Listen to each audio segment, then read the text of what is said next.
wrong combination, food combinations can make you sick, irrespective of your age. A lot of us combine two wrong foods.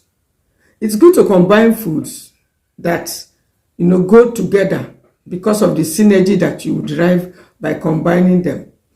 But when you combine two resistant starches together, two foods that takes longer in the stomach to digest together, two foods that are harder to digest or have several things, maybe two high calorie food together too, it may not go well with the older adults. Some of you are consuming it or may have been consuming these combinations as you were getting older, as a young man, as a young lady.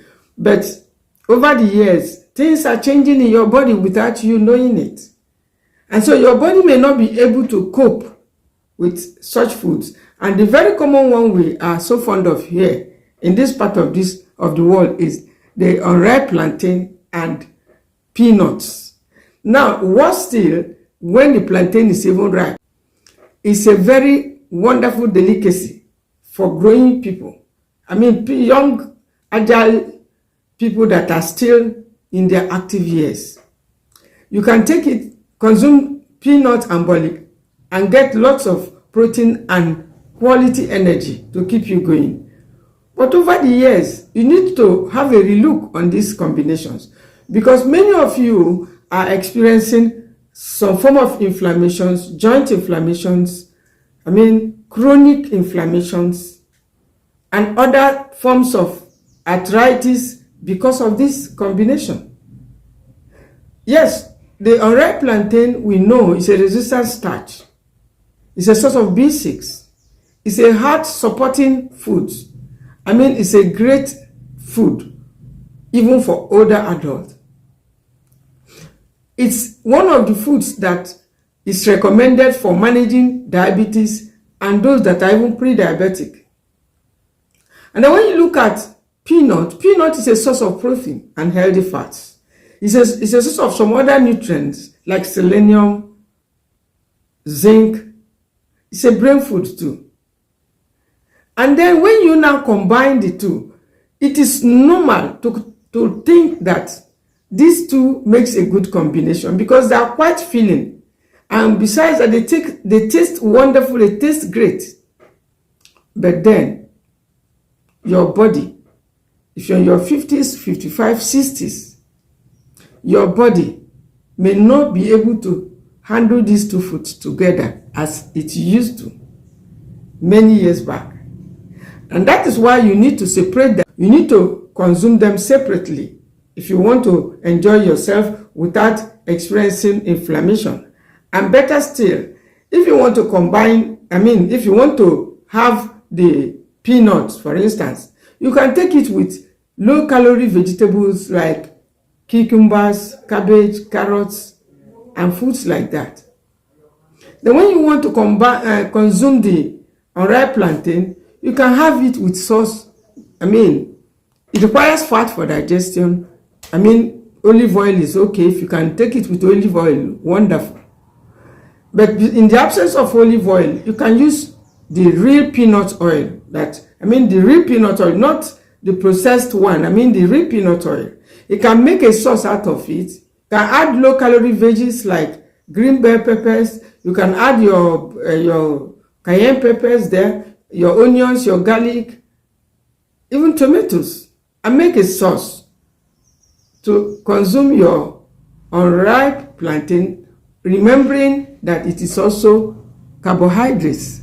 Then you will need to get a protein to go with it, because whatever spices you're pairing it with, it cannot take the place of protein, because protein is the building block, and you must have that at the back of your mind.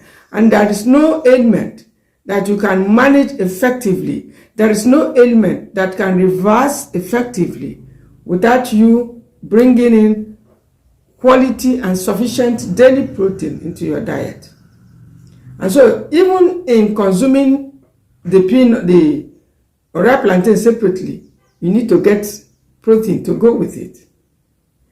The peanut, for instance, you may take it and at other times remembering that it is plant-based, and when you consume only plant-based, you may not have complete amino acids. But for healthy fats, peanut is good. For your protein and some other minerals, peanut is good and it gives you quality energy. You can also use the peanut oil in case you want to use, to take it with the unripe plantain. You can add slight spices there, to the peanut oil, and use it instead of combining it the way we normally used to take it. Taking the granite, the peanuts, and the roasted plantain or bolly, as we normally call it. Sometimes, worse still is even when it's ripe. When it's ripe and you roast it and consume it with peanut, it carries even more calorie, meaning that the peanut is coming with calorie, and that one is even coming with calorie and added sugars. And so you must beware of these two combinations. If you're already going through inflammations, joint inflammations, arthritis, or any form of pain, you don't need to have it getting worse by combining two wrong foods that should be eaten separately. Don't forget, food is our medicine, but moderation remains our rule. If you like this message, hit the subscription button for more tips like this. Thank you for watching.